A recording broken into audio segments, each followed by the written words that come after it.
우리 성도 여러분 한 주간도 평안하셨는지요? 아멘. 네, 오늘은 이제 5월 네 번째 주일입니다. 그러면서 오늘은 이제 성령 강림 주일입니다. 아멘. 예수님께서 승천하신 후 마가의 다락방에 모였던 제자들과 성도들에게 하늘로서 성령이 임한 사건을 기념하는 주일이죠. 아멘. 자, 오늘 본문 말씀은 사도행전 1장 4절에서 5절입니다. 제가 읽겠습니다. 사도와 같이 모이사 저희에게 분부하여 가라사대 예루살렘을 떠나지 말고 내게 들은 바 아버지의 약속하신 것을 기다리라. 요한은 물로 세례를 베풀었으나 너희는 몇 날이 못되어 성령으로 세례를 받으리라 하셨느니라. 아멘. 아멘.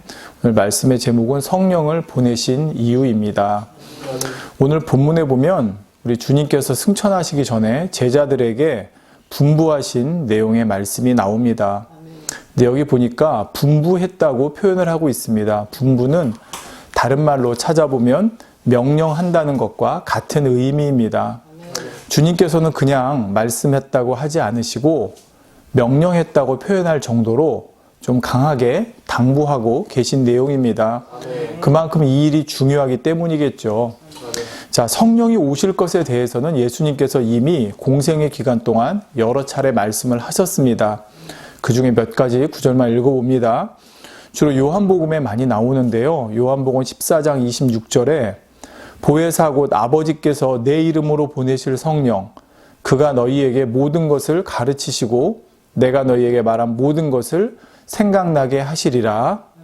자, 또 요한복음 16장 7절 그러하나 내가 너희에게 실상을 말하노니 내가 떠나가는 것이 너희에게 유익이라. 내가 떠나가지 아니하면 보혜사가 너희에게로 오시지 아니할 것이요 가면 내가 그를 너희에게 보내리니. 아멘. 또 요한복음 16장 13절에 그러하나 진리의 성령이 오시면 그가 너희를 모든 진리 가운데로 인도하시리니 그가 자의로 말하지 않고 오직 듣는 것을 말하시며 장래 일을 너희에게 알리시리라 했습니다. 자, 바로 아버지 하나님께서 예수님의 이름으로 우리에게 성령을 보내주실 것과 근데 이 성령은 예수님께서 우리 주님께서 승천하셔야만 그 이후에 오실 것 또 이렇게 성령이 오시는 것이 우리들에게 유익이라는 것 또 마지막으로 성령이 오시면 그분께서 어떤 일을 하실 것인지에 대해서 이처럼 말씀하고 계십니다. 여기 사실 이 말씀 한 구절 한 구절을 설명드려도 시간이 많이 가기 때문에 여러분이 한번 꼭 다시 한번 보시기 바랍니다. 아, 성령께서 이런 일을 하시는구나. 그러면 성령이 우리 안에 계시니까 지금 나에게 이런 일이 일어나고 있는지 않는지를 보면 지금 성령께서 일을 하고 계신지 내 안에서 아니면 성령께서 내 안에 그냥 가만히 계신지를 사실은 알 수가 있는 것이거든요. 자, 그렇다면 아버지 하나님께서 이와 같이 성령님을 우리에게 보내주신 이유는 무엇일까요? 왜 꼭 성령께서 우리 안에 오셔야만 했을까요? 오늘은 성령 강림주일을 맞아서 아버지께서 바로 성령을 보내신 이유에 대해 여러분과 함께 살펴보겠습니다. 자, 성도 여러분, 우리가 듣는 복음의 핵심은 복음의 핵심 한 글자로 한 단어로 말하면 예수 그리스도이십니다. 바로 예수님을 구세주로 영접하고 우리가 믿을 때 모든 죄를 사함받고 구원받아 천국에 간다는 것이죠. 자, 그런데 이렇게 예수 그리스도가 물론 핵심이다 보니 그 이후 바로 우리 안에 오시는 성령님에 대한 부분은 크게 관심을 두지 않는 그런 분들이 계시는 것 같습니다. 사도행전 2장 38절에는 이렇게 말씀하고 있죠. 베드로가 가로되 너희가 회개하여 각각 예수 그리스도의 이름으로 세례를 받고 죄사함을 얻으라. 그리하며 성령을 선물로 받으리니 하셨습니다. 아멘. 자, 분명히 예수님을 구세주로 영접한 사람에게는 누구에게나 성령이 선물로 오십니다. 그런데 이처럼 성령을 선물로 받았다는 것조차 인식하지 못하는 경우들이 있습니다. 그래서 많은 그리스도인들이 나는 예수 믿고 구원받았다. 자, 복음을 여기서 멈추고 맙니다. 복음이 그냥 예수 믿고 죄사함 받아 구원받는 것이 전부라고 생각하는 것입니다.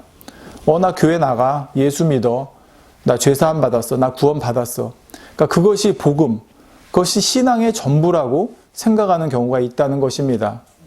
그래서 귀한 선물을 받아놓고도 그 선물을 준 사람의 의도를 전혀 모른 채 포장조차 뜯지 않고 한쪽 구석에 던져놓는 것 같이 우리가 받은 성령의 귀함, 또한 성령의 역할, 성령의 소중함에 대해서 깨닫지 못한 채 예수 믿은 후에 그냥 나는 무조건 예수 믿으면 구원받는다, 이렇게 생각하며 사는 경우들이 많다는 것입니다.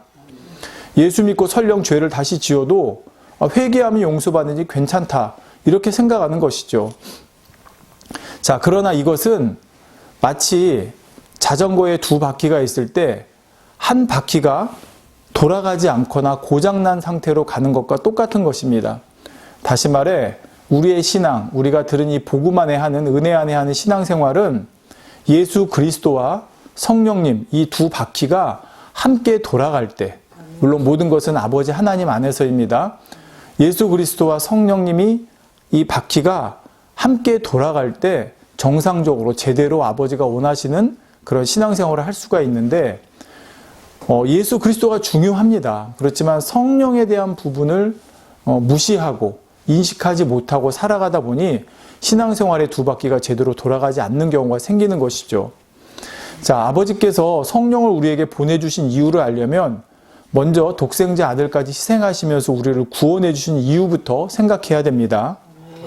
자, 여러분, 만약 하나님께서 예수님을 십자가에 죽게까지 하시면서 우리를 구원하신 최종 목적이 우리를 단지 구원하는 것에만 있다고 하면 어쩌면 예수 믿는 사람들은 예수님을 영접하는 순간 영혼이 떠나 하늘나라로 가는 것이 최상의 시나리오일 것입니다. 눈물, 슬픔, 고통 많고 죄악으로 가득한 이 세상을 하루빨리 떠나 영원한 행복과 영광이 있는 천국에 가는 것이 가장 좋은 일일 테니까요. 구원 자체, 그러니까 구원만이 목적이라면 말입니다. 또 굳이 주님을 일찍 영접할 필요도 없겠죠. 죽기 직전에 영접해서 구원받는 사람이 어떻게 보면 가장 운이 좋은 사람일 것입니다. 최단 시간 신앙생활하고 구원받았으니 말입니다. 가성비가 높지 않겠습니까, 여러분? 네, 그렇게 따지면요. 또 예수 믿는 사람들은 모든 죄를 사함받았고, 그래서 이제 설령 죄를 지어도 잘못했습니다, 용서해 주세요, 이렇게만 하면 구원받는다고 할 때, 만약에 한다면 예수 믿는 사람들은 굳이 선하고 거룩하게 살 필요가 없을 것입니다. 예수 믿기 전보다 더 마음대로 살아도 되지 않겠습니까? 그러니까 구원이 목적이어서 예수 그리스도가 오셨고 예수 그리스도를 믿는 순간 구원받아서 그것이 이 신앙의 복음의 목적이고 그게 끝이라고 생각하면 그렇다는 말입니다. 자, 그런데 안타깝게도 예수님을 믿으면서 실제로 이렇게 살아가는 사람들이 있습니다. 그러나 아버지 하나님께서 독생자 아들까지 죽음에 내어주시면서 우리를 구원하신 이유는 단순히 정말 구원만 받는 그런 우리들을 원하신 것이 아닙니다. 마치 공장에서 물거 찍어내듯이 예수님만 믿는다고 고백하면 무조건 구원받아 천국에 가는 그런 천편일률적인 그런 어떻게 보면 공장에서 찍어낸 듯한 성도를 얻으시려고 이 섭리를 베푸신 것이 아니라 아버지 하나님께서는 예수 그리스도를 믿고 죄사함을 받는 순간부터 정말 참 자녀로 변화되어 나온 아버지의 참 자녀를 원하시기 때문입니다. 하나님께서 첫사람 아담을 하나님의 형상대로 지어 놓으시고 그를 보실 때 너무나 기쁘고 흐뭇하셨습니다. 바로 하나님의 형상을 닮아 하나님의 뜻 안에 살아가는 아담을 봤을 때 말입니다. 바로 아담의 범죄로 인해 하나님의 잃어버렸던 형상을 되찾아 우리도 이처럼 다시금 하나님께서 보시기에 사랑스러운 정말 기쁘시고 흐뭇한 그런 자녀가 되기를 원하시기 때문에 바로 예수 그리스도를 통한 구원의 섭리를 베풀어 주신 것입니다. 아멘. 그래서 먼저 예수 그리스도를 통해 죄의 종되었던 우리를 해방시켜 주셨습니다. 사람이 율법으로는 결코 죄를 이기고 죄에서 벗어날 수 없기 때문에 예수님을 통해서 우리의 모든 죄를 지고 돌아가시게 하심으로 종되었던 우리, 죄의 종되었던 우리를 해방시켜 주신 것이죠. 아멘. 그런데 많은 분들이 체험해 보셨겠지만 예수님을 믿는다고 해서 그리고 죄사함 받았다고 해서 순간에 모든 죄를 다 벗어버리는 것은 아닙니다. 물론 순간적으로 큰 변화가 일어나기도 하고 예전과는 다른 삶을 사는 사람들이 많습니다. 당연한 것이고요. 그런데 시간이 지나면서 다시 옛 모습이 나오는 경우들이 있습니다. 또 설령 겉으로는 변화된 모습이 있다 할지라도 마음과 생각으로 짓는 죄까지는 어떻게 하지 못하는 경우들이 대부분입니다. 아니 거의 다지요.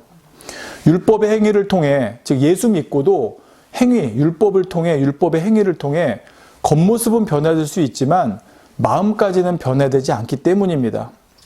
심지어 예수 믿기 전과 이후가 별로 차이 없이 사는 사람도 있습니다. 도리어 나는 예수 믿고 구원받았다 당당하게 생각하면서 마치 예수 믿는 것을 면죄부를 얻은 것과 같은 그런 착각을 하는 사람도 있기 때문이죠. 그러나 우리가 예수님을 정말 믿으면 그렇게 살 수가 없는 것입니다. 왜냐하면 예수 믿는 사람들에게는 아까 사도행전 2장 38절에 말한 대로 예수 그리스도를 믿고 영접하면 우리 안에는 성령이 오시기 때문입니다. 그러니까 예수 믿는 것과 성령은 따로가 아니라 예수를 정말 믿는 사람들은 성령이 그 안에 와 계신 사람들입니다. 성령이 누구십니까? 바로 하나님의 거룩하신 영입니다. 바로 이분이 우리 안에 들어와 계십니다. 바로 하나님께서 예수 믿는 사람들에게 성령을 주신 이유가 여기에 있습니다. 성령을 통해서만이 우리가 변화될 수 있기 때문입니다. 예수 그리스도를 통해서 우리가 죄사함을 되는 건 맞습니다. 그리고 그 사건을 통해서 어느 정도 변화가 일어날 수도 있죠. 그렇지만 진정한 변화는 예수 그리스도 믿는 그 순간에 우리에게 오시는 성령을 통해서 우리가 정말로 변화되는 역사가 일어날 수 있는 것입니다. 그래서 아버지 하나님께서는 우리 안에 성령을 주신 것이죠. 우리 안에 성령이 오셨는데도 불구하고 내가 여전히 예전과 같은 삶을 살고 있다면, 자, 여러분 여기서 말씀드리는 거는 예수 믿고 죄 전혀 안 지어야 된다는 뜻이 아니라 예수 믿고도 죄 짓는 경우가 있습니다. 뭐 대다수 그렇죠. 자, 그것을 말씀드리는 것이 아니라 성령님이 오셨다고 나는 예수 믿는다고 고백하면서도 예전의 삶을 그대로 살고 있다면, 예수 믿기 전의 삶을 그대로 살고 있다면, 그러니까 예수 믿으면서 가다가 죄에 넘어졌다 일어났다 이거를 말씀드리는 게 아니에요. 그거는 좀 이따 말씀드리지만 있을 수 있어요. 근데 그게 아니라 예수 믿으면서도 나는 예수 믿어서 구원받았어 라고 하면서 아무 거리낌 없이 예전의 삶을 그대로 살고 있다면 그것은 정말 예수를 믿는 것이 아니고 따라서 성령을 받은 것이 아닌데도 스스로 착각하고 있는 것입니다. 아니면 정말 성령을 받기는 받았는데 마음 한편 금고 속에 성령님 가둬놓고 있는 것과 똑같다고 말할 수 있겠죠. 성도 여러분, 물론 성령이 우리 안에 오신다고 해서 그냥 가만히 있어도 성령께서 알아서 모든 것을 해주시는 것은 아닙니다. 자, 지금 여기에 많은 그리스도인들의 딜레마가 있습니다. 예수 믿으면 죄사함 받았고, 아 그래 우리 안에 성령이 오셨고 성령은 하나님의 영이시고 능력이 많으시니까 그러니까 성령께서 알아서 나 이제 죄 안 짓게 해주시고 하나님 말씀대로 살게 해주시고 하나님 뜻 가운데 있게 해주시고 그렇게 해주면 되는 거 아니야? 라고 생각할 수 있습니다. 그런데 그렇지가 않습니다. 자, 왜 그런지를 설명드리겠습니다. 자동차가 있다고 할 때 엔진이 고장나면 그 자동차는 갈 수가 없습니다. 움직일 수가 없습니다. 그래서 그 옛날의 엔진을 떼어나고 새 엔진을 달았다고 하겠습니다. 성능도 좋고 정말 자동차가 마음껏 달리게 해줄 수 있는 최고의 엔진을 달은 것입니다. 그런데 이런 엔진을 달았다고 해서 달았다고 하는 것만으로 자동차가 움직이지는 않습니다. 어떻게 해야 되죠? 키를 넣고 시동을 걸어야 됩니다. 또 기름통에도 기름이 있어야 됩니다. 그래서 엔진이 가동을 해야 차가 움직일 수 있는 것입니다. 이와 마찬가지로 우리 안에 오신 성령께서도 우리가 가만히 있으면 그 성령께서 알아서 스스로 역사해 주시는 것이 아닙니다. 그 성령께서 역사하시기 위해 필요한 것이 있습니다. 그것이 바로 우리의 자유의지입니다. 마치 돌아온 탕자가 이제 내가 아버지께로 돌아가리라 마음 먹고 방향을 돌이켜 아버지께로 향한 것처럼 우리도 예수 믿고 죄사함 받는 그 순간에 내가 이제는 지난날의 죄인이었지만 정말 아버지 뜻대로 살리라, 하나님의 자녀가 되리라 마음 먹을 때 우리의 자유의지를 그렇게 쓸 때 우리 안에 오신 성령께서 우리가 실제로 그렇게 되도록 도와주시는 것입니다. 아멘. 그리고 이러한 성령의 역사는 단지 우리가 하나님의 뜻대로 살아도 되고 안 살아도 되고의 문제가 아니라 우리의 구원에 있어서 절대적인 역할을 하게 됩니다. 즉, 예수만 믿으면 구원받는다. 그리고 성령은 보조적인 역할을 한다고 생각하는 경우가 있는데 그것이 아니라 성령의 역사, 성령의 역할 또한 우리 구원에 있어서 핵심적인 역할을 하신다는 사실이죠. 그 증거를 한번 보겠습니다. 요한복음 3장 5절에 예수께서 대답하시되 진실로 진실로 내게 이르노니 사람이 물과 성령으로 나지 아니하면 하나님 나라에 들어갈 수 없느니라. 그러니까 성령으로 나지 아니하면 하나님 나라에 들어갈 수가 없다 했습니다. 그러니까 성령 받지 아니하면이 아니라 성령으로 나지 아니하면. 그러니까 성령으로 낳은 것이 영이거든요. 이게 나중에 한번 설명을 드릴 텐데, 그러니까 성령의 역사를 통해서 내가 영으로 나와져야 하나님 나라에 들어갈 수 있다는 것입니다. 디도서 3장 5절에 우리를 구원하시되 우리의 행한 바 의로운 행위로 말미암지 않고, 우리를 구원하셨는데 우리의 행위로가 아니에요. 이건 다 아시죠? 행위로 말미암지 아니하고 오직 그의 긍휼하심을 쫓아 중생의 씻음과 성령의 새롭게 하심으로 하셨나니 했습니다. 중생의 씻음이 무엇입니까? 바로 예수 그리스도 그 보혈로 인해서 우리가 죄 씻음 받고 거듭나는 게 중생이죠. 즉 예수 그리스도를 통한 중생, 죄 씻음과 중생, 그리고 또 하나 성령의 새롭게 하심으로 우리를 구원하셨다 했습니다. 그러니까 어디에는 너희가 예수 그리스도를 믿음으로 구원받는다 했는데 거기엔 지금 이 뒤에 말이 생략된 거예요. 예수 그리스도를 믿을 때 우리 안에 성령이 오시고 그 성령의 역사와 그 성령의 새롭게 하심으로가 들어가 있는 거예요. 디도서에는 그걸 정확히 구분해서 설명하고 있는 거죠. 그의 긍휼하심을 쫓아 중생의 씻음과 성령의 새롭게 하심으로 우리를 구원하셨다 했습니다. 데살로니가 후서 2장 13절에도 주의 사랑하시는 형제들아 우리가 항상 너희를 위하여 마땅히 하나님께 감사할 것은 하나님이 처음부터 너희를 택하사 성령의 거룩하게 하심과 진리를 믿음으로, 진리가 누구예요? 예수 그리스도. 길이요 진리요 생명, 예수 그리스도를 믿음으로 구원을 얻게 하심이니 했죠. 여기도 구원을 어떻게 얻는다고 그랬습니까? 성령의 거룩하게 하심과 진리를 믿음으로 구원을 얻게 하심이니 했습니다. 하나님께서는 우리를 성령의 거룩하게 하심, 그리고 진리이신 예수 그리스도를 믿음으로 말미암아 구원을 얻게 하신다는 것입니다. 이처럼 성령께서는 우리의 구원에 깊숙이 관여하고 계십니다. 그냥 예수만 믿으면 죄사함 받고 구원받는다, 이렇게만 알고 생각하시는 분에게는 어쩌면 이러한 말씀들이 좀 충격적이고 의아할 수도 있습니다. 저거 좀 이상한 말씀 아니야? 이렇게 생각하는 분이 혹 있을 수도 있어요. 그러나 지금 제가 읽어드리는 말씀이 성경 하나님의 말씀입니다. 자칫 그리스도인들이 복음은 예수님의 보혈의 공로로 죄사함 받고 의롭다 하심을 받아 구원받은 것이라고만 생각하기 쉽습니다. 그러나 복음은 예수님을 통해서 죄사함 받고 의롭다 하심을 받는 그 차원에서 멈추는 것이 아니라 이후로 주님 만나는 그 순간까지 계속해서 의롭게 살아가는 것, 아니 점점 더 의로워지는 것까지 포함하는 것이 복음입니다. 다시 말씀드리겠습니다. 예수 믿고 구원받는 거 맞습니다. 근데 예수 믿고 구원받는다고 하는 것으로 이 복음의 능력이 끝나는 것이 아니라 예수 믿으면 성령이 오시고 그 성령으로 말미암아 우리가 주님 앞에 다시 서는 그 순간까지 성령과 함께 살아가면서 의롭게 살아가는 것 또한 이 복음의 능력으로 살아가는 것 안에 포함이 된다는 말입니다. 그런데 사람이 율법의 행위로는 의롭게 살아갈 수가 없죠. 의로울 수가 없습니다. 사람은. 그래서 죄 짓고 또 제사 드리고 죄 짓고 제사 드리고 그럴 수밖에 없는 것이죠. 그래서 친히 하나님께서 영으로서 우리 안에 오셔서 우리가 의롭게 살아갈 수 있도록 도와주신 것입니다. 자, 다시 말씀드릴게요.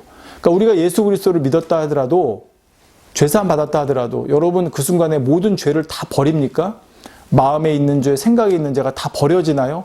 순간 성령이 충만해서 그럴 수 있지만 우리 안에 성령이 역사하지 않으면 우리는 예수를 믿는다 할지라도 마음으로 짓는 죄, 미움, 시기, 질투, 음욕, 거짓, 판단, 정죄, 그러니까 이런 많은 것들이 생각과 마음 속에서 여전히 또 꿈틀거리고 되살아나고 또 그것을 방치했을 때 그것이 행함으로도 나오게 될 수 있는 것입니다. 그러니까 예수를 믿고 죄사함 받았는데도 말입니다.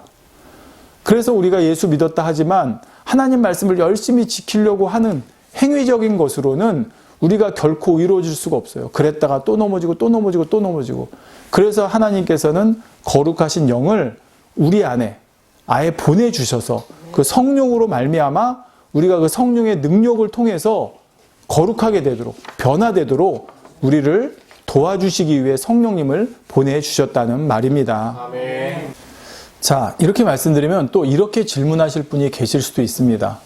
자, 그래요. 그러면 성령님이 우리 안에 오셔서 우리가 하나님 뜻 안에 의롭게 정말 마음이 변화돼서 살아가고 의로워지도록 하셔서 구원받게 하시는 것이라면 그러면 왜 예수님은 보내주셨습니까? 그냥 예수님 보내주시지 말고 그냥 우리 안에 성령을 보내주셔서 우리가 율법의 행위로는 의로워질 수 없지만 우리 안에 성령을 주시면 우리가 성령의 능력으로 변화될 수 있다고 했으니까 그럼 우리 안에 성령만 보내주시면 되지 왜 굳이 예수 그리스도를 보내셔서 죽게 하시고 이런 과정이 필요했습니까? 라고 질문하실 수도 있습니다.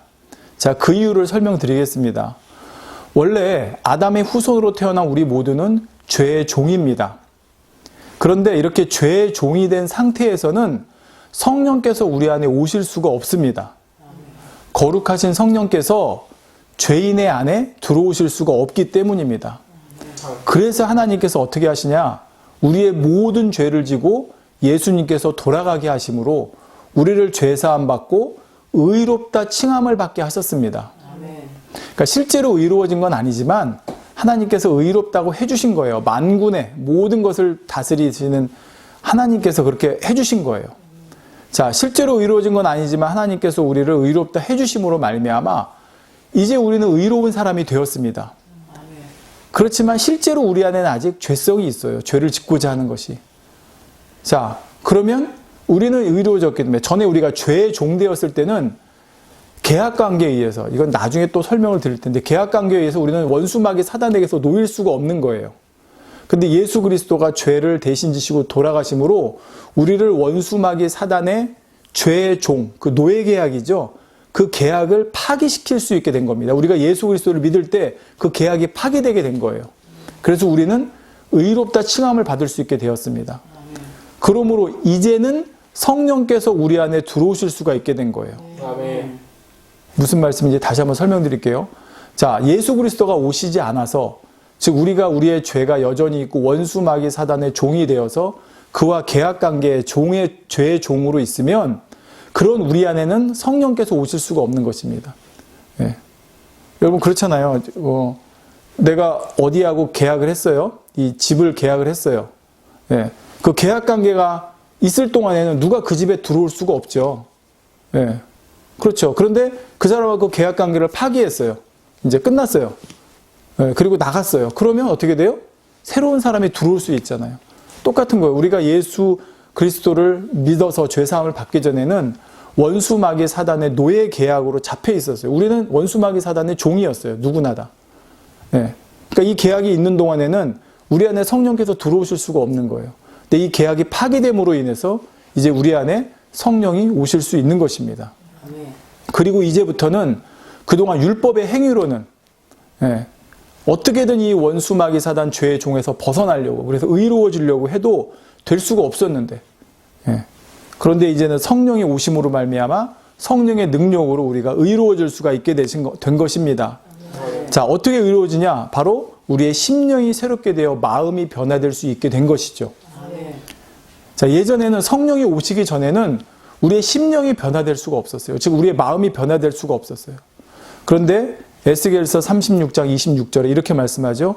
또 새 영을 너희 속에 두고 새 영 누구시죠? 성령. 새 영을 너희 속에 두고 새 마음을 너희에게 주되 즉 성령이 오셔서 우리가 새 마음을 얻게 된 겁니다.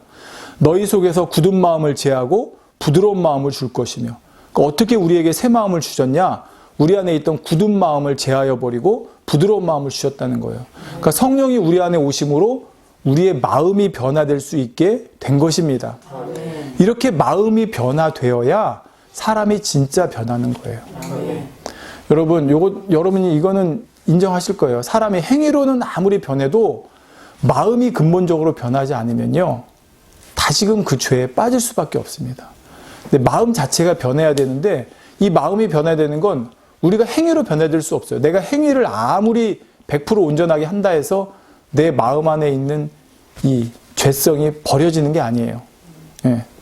내가 행위로 어떤 사람이 아무리 거룩하게 행한다 할지라도 그 사람의 속은 하나님은 아세요. 그 사람의 속에 정말 그런 죄가 있는지 없는지. 그러니까 행위를 통해서 우리는 변화될 수 없고, 내가 아무리 결심하고 결단하고 노력하고 의지를 가지고 해도 내 마음을 내 스스로 변화시킬 수가 없는 것입니다. 그런데 이 마음을 변화시킬 수 있는 분이 누구예요? 성령님. 어떻게? 바로 굳은 마음을 제하고 부드러운 마음을 주심으로 우리에게 새 마음, 즉 변화된 마음을 주신다는 것입니다. 성도 여러분, 우리는 예수 그리스도와 더불어 연합한 자가 됨으로 구원을 받습니다. 예. 여기서 연합한 자가 된다는 것은 주님과 내가 하나 된다는 것입니다. 즉 주님이 내 안에, 내가 주님 안에 있다는 것이죠. 자, 그런데 요한일서 3장 24절에 이렇게 말씀합니다. 그의 계명들을 지키는 자는 주 안에 거하고 주는 저 안에 거하시나니. 즉 저는 지키는 자는 주 안에 거하고 주는 저 안에 거하시나니, 우리에게 주신 성령으로 말미암아 그가 우리 안에 거하시는 줄을 우리가 아느니라. 즉 주님께서 우리 안에 거하시는 것을 누굴 통해 알아요? 성령으로 말미암아. 네. 이게 되게 중요합니다. 성령이 우리 안에 오시지 않으면 말씀이 우리 안에 들어와서 우리를 변화시킬 수가 없는 거예요. 주님이 우리 안에 오실 수가 없는 거예요. 그러니까 성령과 주님은 같은 분이세요. 삼위일체 하나님 같은 분이시니까. 그러니까 성령이 우리 안에 오셔야만 주님이 우리 안에 오실 수 있는 거예요. 요한일서 4장 13절에도 그의 성령을 우리에게 주심으로 우리가 그 안에 거하고 그가 우리 안에 거하시는 줄을 아느니라 했습니다. 그러니까 성령으로 말미암아 우리가 주님 안에, 주님이 우리 안에 거하신다는 것입니다. 즉 성령으로 말미암아 우리는 주님과 연합하여 하나가 될 수 있다는 것이죠. 여러분, 내가 예수 그리스도 믿습니다. 알아요. 죄사함 받았어요. 근데 그것만 가지고 주님이, 즉 말씀이 내 안에, 내가 주님 안에, 내가 말씀 안에 거하는 게 이루어질 수가 없어요. 그게 안 되는 거예요. 그렇게 살고 싶어도 내 의지와 노력으로는. 그래서 우리 안에 성령을 주심으로 말미암아 성령으로 인해서 우리가 말씀 안에, 말씀이 우리 안에, 내가 주 안에, 주님이 내 안에 거할 수 있게 해주셨다는 것입니다. 그러니까 여러분, 성령을 내가 아무리 주님 믿습니다, 나는 예수 그리스도를 구세주로 영접했습니다 해도 내 안에 성령이 오시지 않으면 변화가 일어날 수 없어요. 어떤 인위적인, 행위적인 노력으로 변화된 것처럼 보일 수 없지만 그게 실제 변화는 아니라는 것이죠. 자, 그래서 이렇게 연합하여 하나가 되어야 했을 때 고린도후서 5장 17절에 뭐라고 그랬습니까? 그런 중 누구든지 그리스도 안에 있으면, 우리가 주 안에, 주님이 우리 안에 연합한 자의 하나가 됐을 때 그런 중 누구든지 그리스도 안에 있으면 새로운 피조물이라. 이전 것은 지나갔으니 보라 새 것이 되었도다 말씀하고 있습니다. 자, 우리가 예수 그리스도를 믿습니다라고 하면 새로운 피조물이라고 하지 않았어요. 그러니까 여러분, 이제 성경을 읽을 때 그 구절 한 구절 한 구절의 의미를 생각해 보세요. 그리스도 안에 있으면이라고 그랬어요. 근데 그리스도 안에 있는 것이 아까 앞에서 뭐라고 그랬어요? 내가 주 안에, 주가 내 안에 연합한 자의 하나가 되는 것이 내가 그리스도 안에 있는 것이죠. 근데 그것이 누구로 말미암아 가능하다고 했어요? 성령. 그러니까 따라서 누구든지 그리스도 안에 있으면 새로운 피조물이라 이전 것은 지나갔으니 보라 새 것이 되었도다 하신 말씀은 바로 성령으로 말미암아 내가 주님 안에 거하고 주님이 내 안에 거하실 때 나는 새로운 피조물이 될 수 있고, 그럴 때 이전 것은 지나갔고, 즉 예전의 삶이 아니라 새로운 삶을 사는 사람이 될 수 있다는 것입니다. 말도 행동도 생각도 마음까지도 말입니다.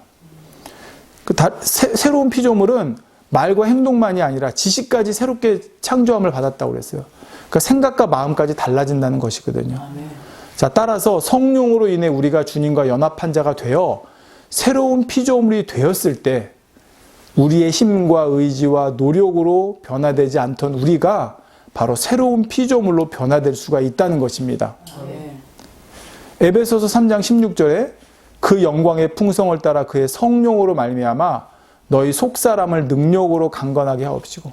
자, 바로 우리 속사람이 변화됨으로 말미암아, 즉 우리 마음이 변화되고 심령이 변화됨으로 말미암아 우리가 이렇게 변화의 열매를 맺을 수가 있다는 것입니다.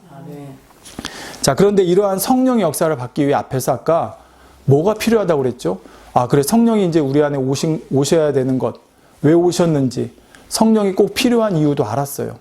그리고 우리 안에 이제 성령이 계세요. 근데 이 성령께서 역사하시기 위해 아까 필요한 것이 뭐라고 그랬죠? 자유의지라고 그랬죠? 자, 이것이 필요한 이유에 대해서 제가 비유를 하나 들어보겠습니다. 자, 큰 죄를 짓고 감옥에 갇힌 사람들이 있습니다. 평생을 감옥에서 나올 수 없는 사람들입니다. 그런데 어느 날 누군가 와서 그들의 모든 죄를 대신 지는 조건으로 그들을 풀어주었습니다. 이제 그들은 감옥에서 나와 다시 자유를 누리며 살 수 있게 되었죠. 자, 그런데 이들 앞에는 두 가지 선택이 있습니다. 새롭게 마음을 잡고 예전과는 전혀 다른 삶을 살아갈 것인지, 아니면 예전의 삶으로 다시 돌아갈 것인지, 바로 여기에 자유의지 가운데 선택이 있는 것입니다. 이걸 선택하는 건 자유의지예요. 아담이 자유의지 가운데 선악과를 먹었듯이 먹을 수도 있고 안 먹을 수도 있는데 먹었단 말이에요. 자유의지처럼 우리도 예수 그리스도로 말미암아 죄사함 받았어요. 그 이후의 삶에 우리 앞에 선택이 있습니다. 새롭게 마음을 잡고 예전과 다른 사람을 살지, 예전의 삶으로 돌아갈지. 자, 이때 만약 예전의 삶으로 돌아간다고 하면 그 사람은 다시 죄를 짓고 잡혀서 감옥에 갈 수밖에 없습니다. 자기 자유의지 가운데 죄를 다시 짓는 걸 선택했기 때문에 이전에 설령 감옥에서 풀려났다 할지라도 다시 죄를 지음으로 감옥에 가게 되는 것이죠. 반면에 새로운 삶을 살기로 한 사람도 단번에 새로운 삶을 사는 것은 아닙니다. 끊임없이 예전의 삶에 대한 유혹이 밀려올 수 있습니다. 새로운 삶을 살기로 작정했지만 막상 어떻게 해야 새로운 삶을 살 수 있는지 막막할 수도 있습니다. 그런데 이때 곁에서 누군가 도와줍니다. 유혹에 빠지지 않게 붙잡아주고 힘들고 어렵고 막막할 때 도와주고 이끌어줍니다. 할 수 있다는 용기도 주고 응원해줍니다. 새 삶에 적응해 갈 수 있도록 늘 함께서, 늘 옆에서 함께하며 도와주는 것이죠. 자, 이것이 바로 예수 그리스도를 통해 우리가 구원받고 우리 안에서 성령으로 말미암아 주 안에 살아가는 삶을 비유한 것입니다. 예수님을 영접하기 전에 우리는 모두 감옥에 갇힌 죄인이었습니다. 감옥 안에서는 선택의 여지가 없습니다. 여러분, 감옥 안에서 그래, 내가 이제 새로운 삶을 살고 싶어. 그렇지만 여전히 그는 감옥 안에 있는 것이고 죄인입니다. 그것이 변화될 수는 없는 거예요. 감옥을 나와야 새로운 삶을 살아도 뭔가를 펼쳐갈 수 있는 것이지, 감옥 안에서는 물론 모범수가 될 수는 있겠죠. 그렇지만 그는 결국 모범수라도 뭐예요? 죄인이에요. 감옥에 있는 이상은. 그러니까 예수 그리스도가 없으면 우리는 감옥에서 나올 수가 없는 거예요. 평생을. 이와 마찬가지로 우리는 예수님을 영접하기 전에 죄의 종이었고 감옥에 갇힌, 즉 원수마귀 사단의 종으로 그의 주권 아래, 그의 권세 아래 놓여 있었기 때문에 벗어날 수가 없었습니다. 아무리 새로운 삶을 살고 싶어도 새로운 삶을 살아갈 수가 없었던 것입니다. 감옥 안에 갇혀 있으니까요. 그런데 이러한 우리를 대신해서 예수님께서 죄를 대신 지고 돌아가심으로 우리는 죄사함 받아 이제 감옥에서 아무런 조건 없이 풀려난 것입니다. 하지만 이렇게 풀려났다 해도 다시 죄를 짓는 예전의 삶으로 돌아가면 감옥에 갈 수밖에 없는 것처럼, 예수님을 영접하고 죄사함을 받았다 해도 다시 죄 가운데 살면 죄의 종이 됩니다. 다시 원수마귀 사단의 주관 아래, 그 권세 아래 놓일 수밖에 없는 것이죠. 반면에 새로운 삶을 살아가기로 정한 사람은 이제부터 성령께서 도와주십니다. 자, 예수 그리스도를 믿어도 내 힘과 내 의지로 하면 유혹이 밀려오고 어떻게 살아가야 할지 모르기 때문에 내 힘과 내 의지와 내 노력으로는 의로운 삶을 여러분 살 수가 없어요. 이걸 여러분 꼭 명심해야 돼요. 그러니까 이렇게 살려고 하는 사람들이 누구라고 그랬죠? 율법주의자라고 그랬죠. 예. 율법주의자. 물론 그들도 하나님 말씀대로 살려고 하지만 성령의 능력 가운데가 아니라 내 힘과 내 의지와 내 노력으로 내가 아는 것으로 그렇게 살려고 하기 때문에 결국 그것은 점점 힘든 일만 생긴다고 말씀을 드렸습니다. 자, 내 안에 오신 성령께서 전적으로 나를 주관하시고 도와주셔야지만이 이제 나는 주 안에서 새로운 삶을 살 수가 있는 것입니다. 아멘. 성령께서는 세상으로부터 오는 나를, 세상으로부터 미혹에서 나를 지켜주시고 죄 가운데 빠지지 않도록 탄식하시며 우리를 위해 기도하시며 중보하시며 우리를 붙들어 주시고 혹여 우리가 다시 죄 가운데 넘어지는 일이 생겼더라도 우리를 위해 중보하시고 우리가 회개하고 돌이켜 일어설 수 있도록 도와주시는 것입니다. 자, 여러분 이 차이점은 아셔야 돼요. 내가 주님 믿고 다시 예전의 삶으로 돌아가서 죄를 짓는 것과 내가 새로운 삶을 살고 싶고 살려고 하는데 그 과정에서 죄를 짓고 넘어지는 것과는 차원이 달라요. 이거를 구분해야 돼요. 근데 율법주의자들은 이걸 똑같이 봐요. 예, 그렇기 때문에 판단하고 정죄가 나오는 거예요. 여러분 다시 말씀드립니다. 이건 나중에 다시 한번 제가 구체적으로 설명드릴게요. 예수를 믿는다 하면서도 여전히 죄 짓고 살아가는 사람들이 있어요. 그건 예수님과 상관없이 사는 거예요. 근데 예수님을 믿고 살아가는데도 아직 내 육신이 약해서 넘어지는 경우가 있어요. 다시 죄 가운데 빠지는 경우가 있어요. 근데 이때는 성령께서 나를 도와주시고 인도해 주시고 이 차원과 아까 말씀드린 대로 예수님과 상관없이 죄를 짓고 살아가는 사람과는 차원이 다른 거예요. 아멘. 예. 그러니까 뭐냐면 우리는 이미 하나님의 자녀가 됐죠. 여러분 말썽 부리는 자녀가 있다고 그래서 부모가 물론 이제 유괴 부모는 너 내 자식 아니야 라고 하지만 아무리 자녀가 말썽 부린다 해도 부모는 버리지 않잖아요. 예. 어떻게든 그가 바로 다시 서서 가기를 원하고 그렇게 할 수 있도록 도와주시잖아요. 예. 그것이 바로 예수 믿는 사람이에요. 근데 아예 부모와 자식 관계가 안 되었어요. 아예. 그거는 상관없는 거예요. 말로는 나는 하나님의 자녀야 그러는데 상관이 없는 거예요. 예. 그 사람은 그냥 원수마귀의 자녀이기 때문에 하나님이 상관하실 수가 없어요. 왜? 여전히 원수마귀 사단의 주관 아래 있기 때문에. 이 두 가지 경우를 구분해야 된다는 거예요. 근데 율법주의적인 입장에서는 이 두 가지가 구분이 안 돼요.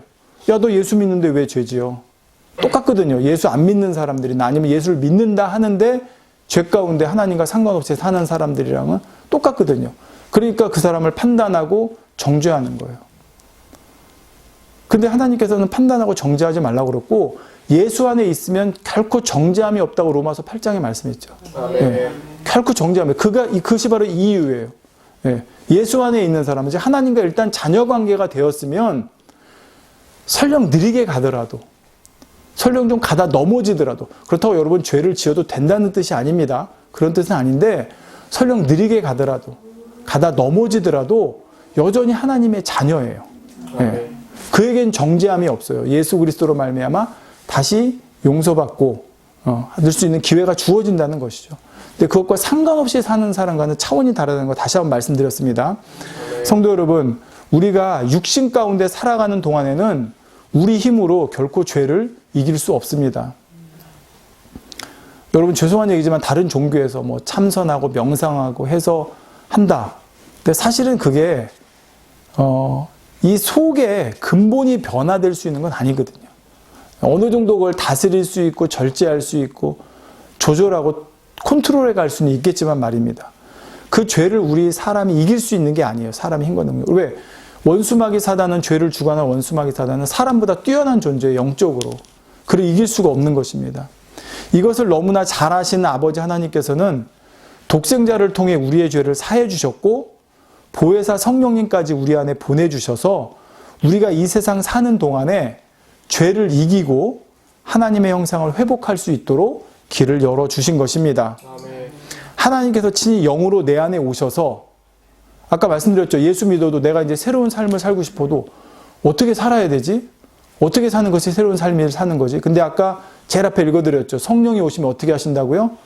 너희에게 모든 것을 가르치시고 예수님께서 말씀하신 모든 것을 생각나게 하신다고 그랬잖아요. 그게 성령의 역할이에요. 이렇게 성령께서 내가 오셔서 어떻게 살아가야 되는지, 어느 길로 가야 되는지를 알려주시고 인도해 주시는 것입니다.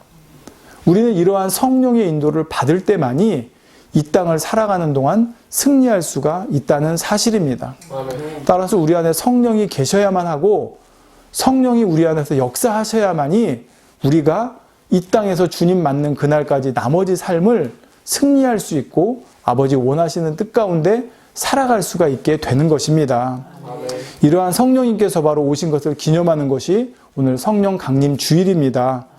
우리 안에 오신 이러한 성령의 능력을 정말로 전적으로 믿고 의지해서 오늘도 주님 안에서 승리하는 저와 여러분 모두가 되실 수 있기를 주님의 이름으로 기원드립니다.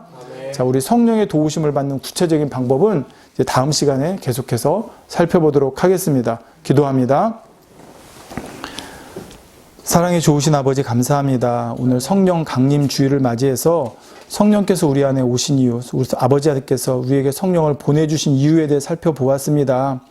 아버지 말씀의 내용이 좀 이론적인 말씀이 될 수 있습니다. 그러나 아버지 참 중요한 말씀입니다.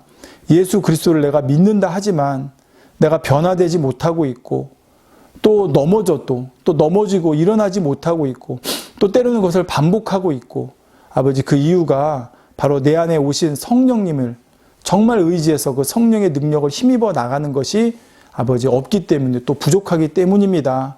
그러나 우리가 아버지의 자녀가 되었으면 우리 성령께서는 우리를 위해서 간구하시고 중보하시고 탄식하시며 어떻게든 우리가 아버지 하나님의 아들로서 딸로서 자녀로서 살아갈 수 있도록 우리를 이끌기 원하십니다.